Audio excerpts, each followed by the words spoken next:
It's all yours. Oh, I guess I better move into camera here. Okay.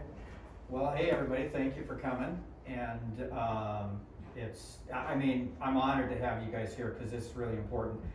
You know, having Tom, Roger, Eleanor, it's just got, what can I say? It's been so long, and I'm so thankful that, you know, you're here with us because it's really, really special. And you look awesome. I mean, you really do. Thank you. Look wonderful, and your lovely daughter as well. So, thanks everybody for coming, and Michael, and my my dear wife for being here to help videotape this. But this is a really important project for me. It's something I've been working on for a number of years. The second project that I've had in mind for a long time. To give you a little background about what I do, I shoot film. These are all contact prints, so the size of the negative is the size of the print. On top of that, I build all my cameras as well. So these are all hand-built cameras that I've built for not only making 8x20 images, but also the 8x10 images out in the other gallery out there is all done with the cameras that I build. The reason I did that because I can't afford to buy cameras. They're too expensive, so I just build them because I'm a woodworker as well. But all of the prints here in this show are all carbon transfer contact prints. Now what carbon transfer is a process from the mid-1860s, 1864. Sir Joseph Swan perfected this process where you take a pigmented gelatin substrate and you sensitize it with a light-sensitive liquid. You put a negative in contact with it and you expose it to ultraviolet light. After that, you take the negative off and you have a substrate with a negative exposed into it, and then you transfer that underwater to a final support material, take it out, squeegee it to glass and let it sit for about a half an hour, and then you develop that sandwich in hot water. You have final support, a pigmented gelatin, what we call tissue, in contact, put it in a tray of hot water, and you melt it and you peel off the temporary support material, and you have a rectangle of gelatin that you shake and you melt in hot water for a period of time until you determine that the image is complete. The carbon transfer prints are some of the most archival prints you could make. They will last thousands and thousands of years. And so they're one of the finest prints you can make. They're the most archival prints, and very few people will take the time to learn the process because it's very demanding with so many variables that can come into play. So everything on the wall is all carbon transfer prints, as is the book. This book, this is an 8x20, has 8x20 images. So all the images on the wall are images in the book. We decided to do that so that people could see the actual images from the book without going through the book. The text in this book is a carbon transfer print. So all of this text in the book has been developed and printed underwater, so the entire book has been printed underwater, if you really, really look at it. It's the only book of its kind in the world. In the research I've done, there's no one that's ever done a book and printed the entire book underwater. So it's a one-of-a-kind work of art that I created. I call it aqua printing or something. I came up with some name for it. But so it's very unique. It's one of a kind. I think it's highly collectible to the right people, museums, universities. Hopefully it'll get into somebody's hands that they can have it in a museum or university situation where it can be shown to people. But it's a very special project. It's the second book of its kind that I've done. The first book, which you got to see, the Survivors One book about Yosemite, I did a couple of years ago. And this I got done here not too long ago. I think 2019, 2020 is, I think 2020 is copyright date on this volume. But this book is about Rockefeller Forest, which is in the Humboldt Redwoods. And so as you go south down Highway 101, California, you get south of Eureka about an hour and a half. There's a forest in the Humboldt Redwoods called Rockefeller Forest. It contains some of the most old growth redwoods in the world are in this forest. So you're talking 2,000 to 2,600 and possibly older years old, and 300 to 330, 40, 50 feet tall. And they're everywhere. It's just an amazing place. And when you enter this forest, it's like you're in a whole different world, because it's quiet. It's along an inlet from the Eel River. It's very calm. Every one of these images in here that I've photographed are anywhere from 15 minutes to a half an hour exposure. So in order to get the detail, the depth of field that I need, I have to stop my lenses down to get the light in, because it's dark in this forest. Even though it's, you know, some light coming through here, it's really dark in this forest. But if you look at this image here, the ferns, and this is, I think, about a half hour, 20-minute exposure. There's no movement in the ferns.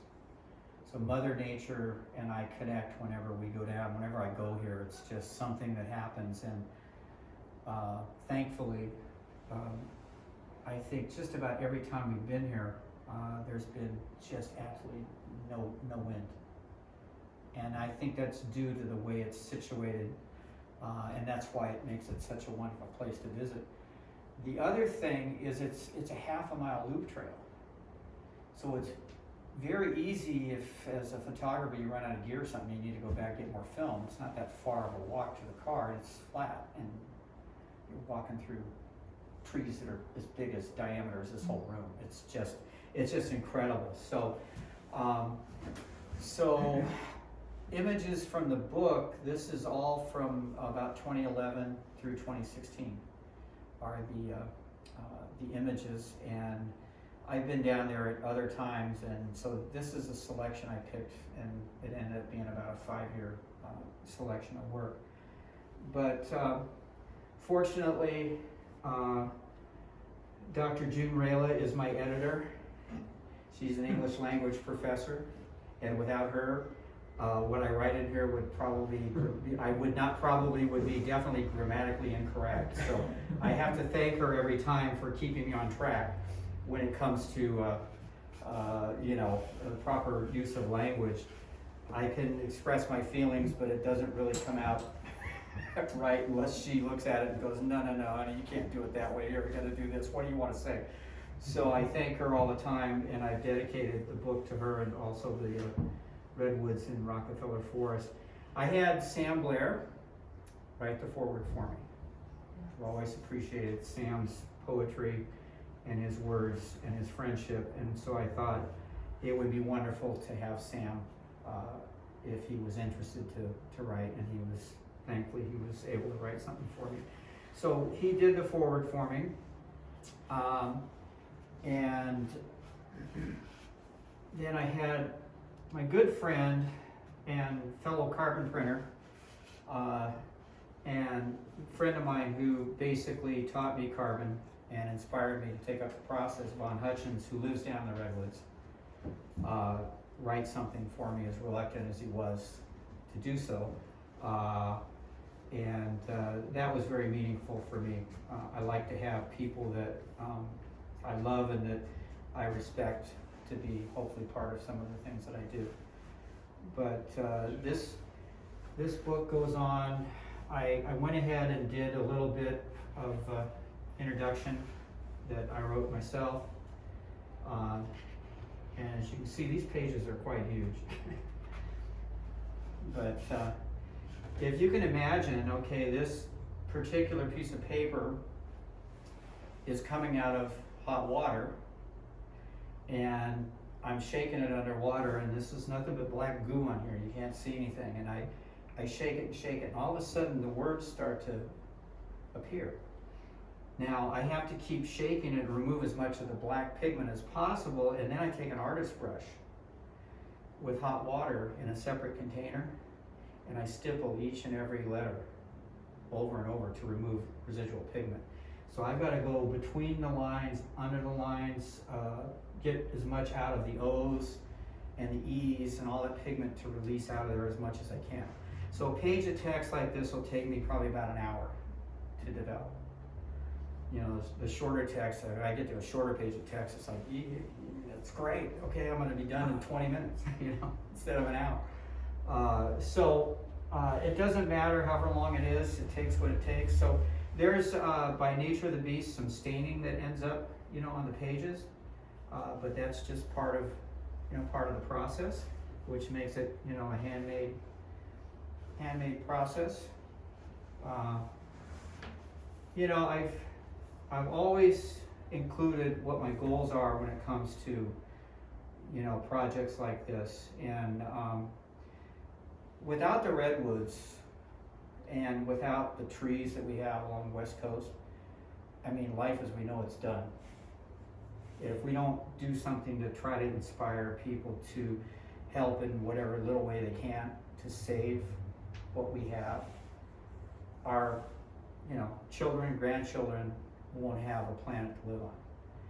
We'll be gone, but the next several generations down, that's it. They're not gonna have a place to live. So if we don't protect what we have here in these forests, then life is over. And people just don't get it. And I'm trying to help inspire people to go to this forest and go to these areas, take a look.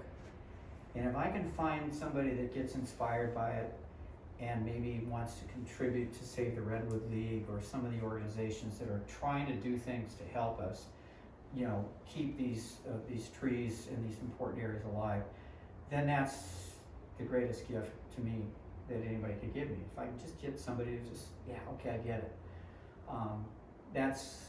That means a lot to me. So fortunately, I've had that happen, and I'm really thankful for it.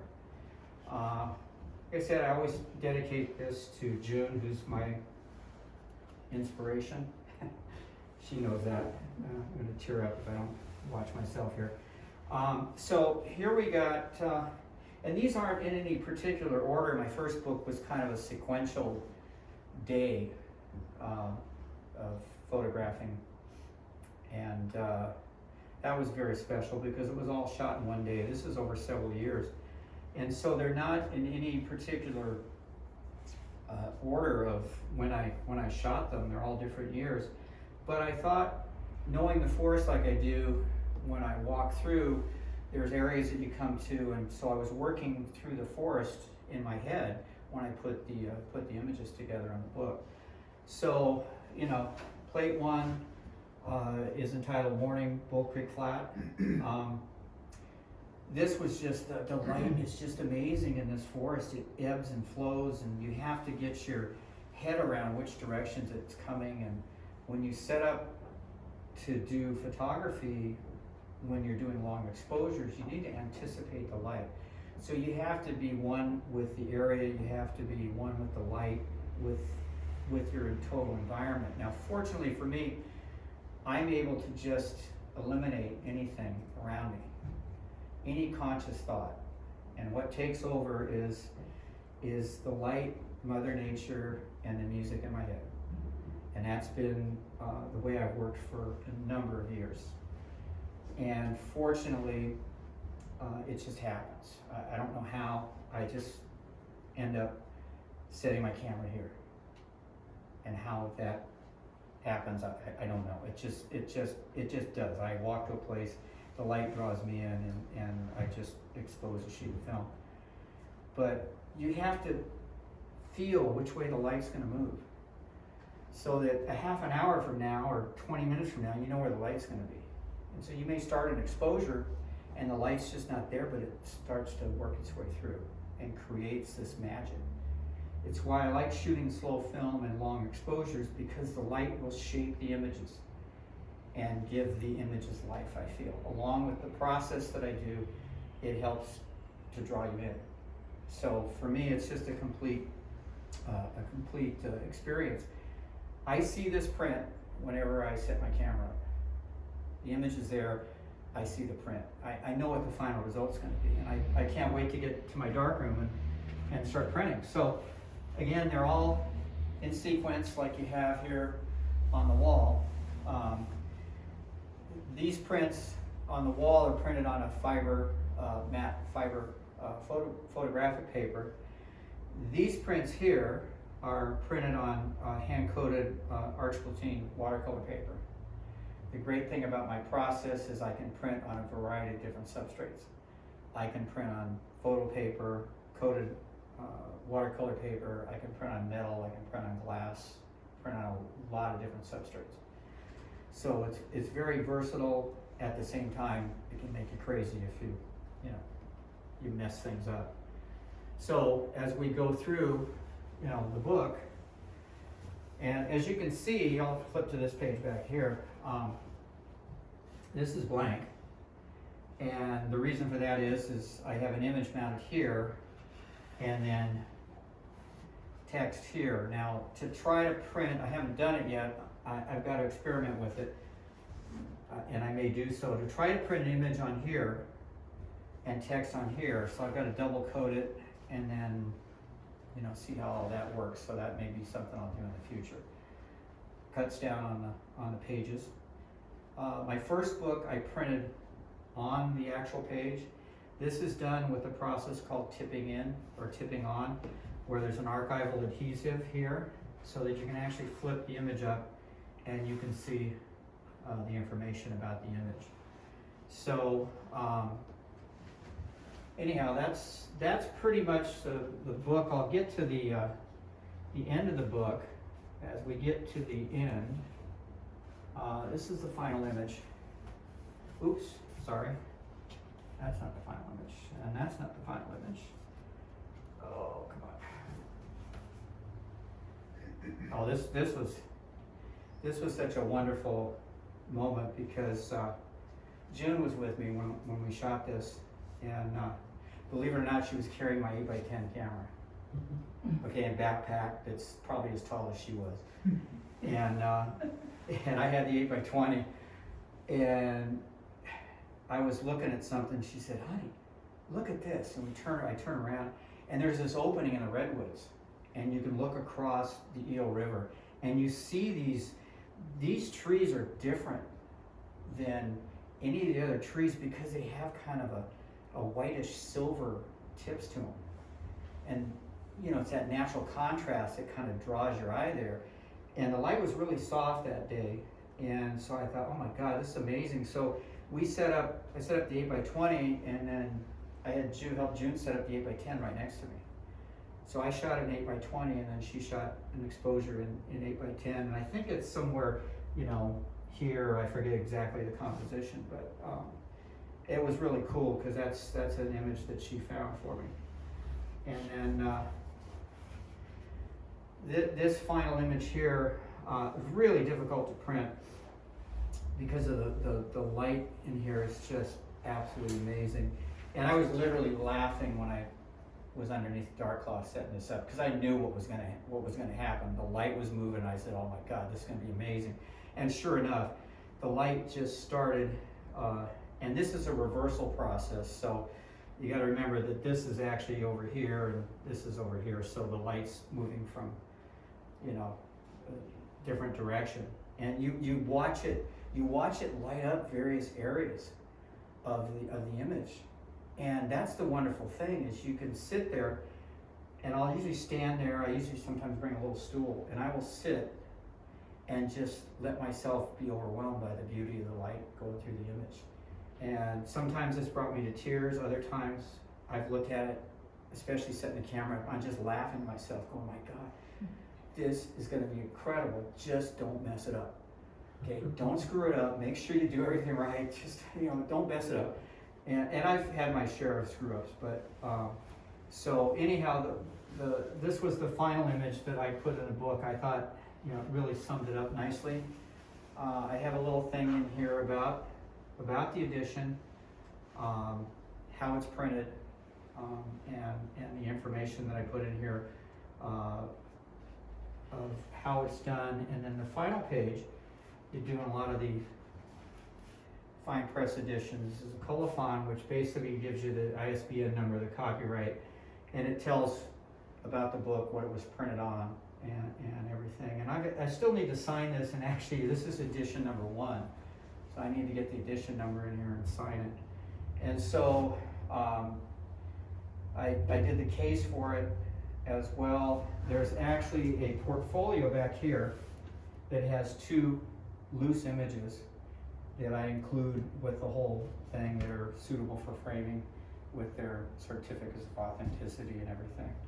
And then the stand, I built the stand as well, which should someone purchase it, it includes everything, the stand, the whole shebang. So it's a really complete package.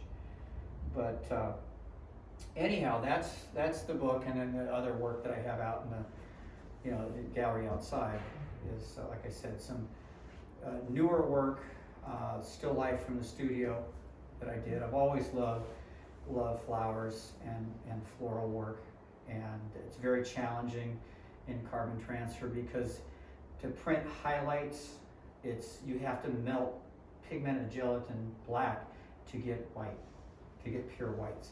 So doing that is very difficult to remove it so that you don't break through the gelatin coating and it'll break loose and then you have a mess on your hands. So it's very, very challenging work. So anyhow, that's kind of it. So if anybody's got any questions, hit me up, and if not, bravo. that's good too. Thank you. That was wonderful. That was wonderful, Tim.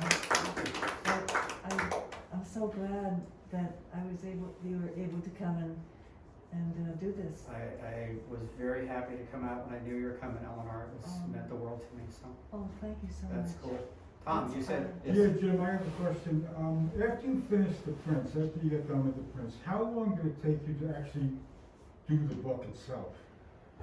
Oh God, this book was so difficult. I would probably say, God, probably 3 or 4 months. Yeah. The real challenge is, and it's a reason that we built, during the pandemic, we built a 10 by 12 building in the back that I'm using as my bookbinding studio. Because the size of this book, it's 52 inches long and 15 and a half inches tall. Now when you're binding something like this, which I learned how to do the bookbinding myself as well. So all of this is, a lot of times people will farm this out to other artists and they do stuff. I did have somebody do the calligraphy for me on that. It's the first time I've ever had anybody do anything and let go control. I was kind of freaking out over that, but it worked out very nice. So I have to have a table that's absolutely huge. It's got to be at least 6 feet, if not 6.5 feet long, because you have to unroll paper, and this is all one continuous piece. The cover on this, let me close this up and I'll show you. The cover on this book is a paper called Amate bark paper. It's a special handmade paper. It comes from Mexico, and the artisans in Mexico have been making this paper the same way for over 3,000 years. And so this is a handmade paper that's made with bark, and it fortunately I was able to find it in a big roll. And the reason I like this paper is, number one, I think it worked well with the redwoods, the texture fit, but also the size of it I could get a big roll of it. So I have to take and unroll that, and I need to get, it's 52 inches, so I've got to have at least another 6 to 8 inches all the way around for folds and for all that when you're covering it. And then you got to glue all this. It's crazy. You need, like, I did it all myself, but June's here the next one. I'm going to have her help me with glue, because the glue will dry, I mean, you just gotta move really fast. So all of this stuff requires a lot of large space to be able to do it. And that's what really hurt me, is because I didn't have the space. I had a couple of big tables together, and I had to put another table. So you really gotta think, how much room do I need? So I said, okay, the hell with it. For this studio, I built a big table that I have that will accommodate what I need, but it'll take the whole table in order to do it.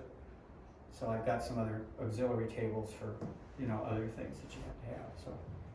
Yeah, it's, when I do this one again, it's gonna be really, I have to learn how to do it again. I have a guy by the name of Sage Reynolds, who is a bookbinder. And I followed his YouTube videos. That's how I learned to bookbind, is by just watching YouTube videos. And this guy's a master bookbinder, incredible, very easy to follow. And so starting with a small book, and then I went to this, it's like, what, are you kidding? So no one's ever done these books before. That's the wonderful thing about it, is the archival quality is second to none. The uniqueness of this, nobody's ever printed a book completely in carbon transfer, especially the text. Carbon transfer prints have been incorporated in books years ago. When I was at the George Eastman House, I did some research there, and they had some books that they got for me that in the front was an original carbon print, but the rest text is offset printing, or however they printed it back in, you know, the early 1900s, 1800s. So those books were printed. So I asked Mark Osterman, people in Rochester, have they ever seen anything like this? I tried to do as much research as I could. Nobody said, no, I've never heard of anything like that ever. So I've never seen anything like that. Jim, you've got so much of yourself is in that book. I can't imagine that you'd ever be willing to part with it. Yeah, I'd be willing to part with it. You know, You'd love to part with it. you know, it's here. It's here. This is the culmination of it. Jim, would there be a second one before, if this one never sells? Well, I have 5 volumes that I'm gonna do. I know, are you gonna do them even? Yeah, oh yeah. Yeah, okay, I Yeah. don't understand that. But- Yeah, I've got 10 volumes of the first book, and I'm gonna be binding volume number 5, I think, or 4. I've got the prints made, I just have to print the text. I'm gonna do the survivor's book. I'm gonna do that. I'm gonna hopefully print them all before I die. Okay. I hope so. Because I wanna make sure that they're out there, and you know, if they go into a collection or somebody buys it, you know, that's all well and good. If not, then I've got something of a legacy I can leave to family and special friends, and you know, you'll be around. I'll donate it to the gallery, you know. So, you know, that's it. If I sell one, it's wonderful. If I don't, I mean, this is just when I look at it, it's like it doesn't really sink in about how difficult it is, or how I don't know, I can't explain it. It's just what I gotta do. I have to do it. This was the only way I could see to produce my work in a book and have it work. I couldn't have it printed by anybody else. It had to be done my way. And so developing this new process of printing made sense. And a good friend of mine told me, well, you know, I was gonna learn letterpress printing because fine press editions are all generally letterpress printed. So this, doing it in carbon transfer, made sense. And then the fact that nobody else has ever done it made it just totally unique. So I'm really proud of the fact that I was able to get both of these projects done. It's kind of like still waiting to wake up from a dream. You know, especially the first book I did, the Survivor's book, I did 2 copies, and I had them on the counter at home, and it was done, and they were finished. And June and I were standing there talking, and I was really starting to lose it, because I had dreamt of it 11 years earlier. And then to be there and actually have it done, I kind of lost it because the emotions took over, because I never thought in my wildest dreams I'd have that done. And then to have this done as well, which was 10 times harder than the first book. This just like, I'm still kind of like waiting to wake up, seriously, because it just doesn't seem like it's real. And I'm really thankful that it came out as nice as it did. So, you know, what next? I don't know. But so, anyhow, it's like, you know, Michael was kind enough to give me the gallery space up here and you know, to put stuff back up on the wall, hopefully get people out, you know, and limited basis as time goes on, we can get back to some sense of normalcy of, you know, hopefully we get through this mess and we can get, you know, back to a normal flow of things.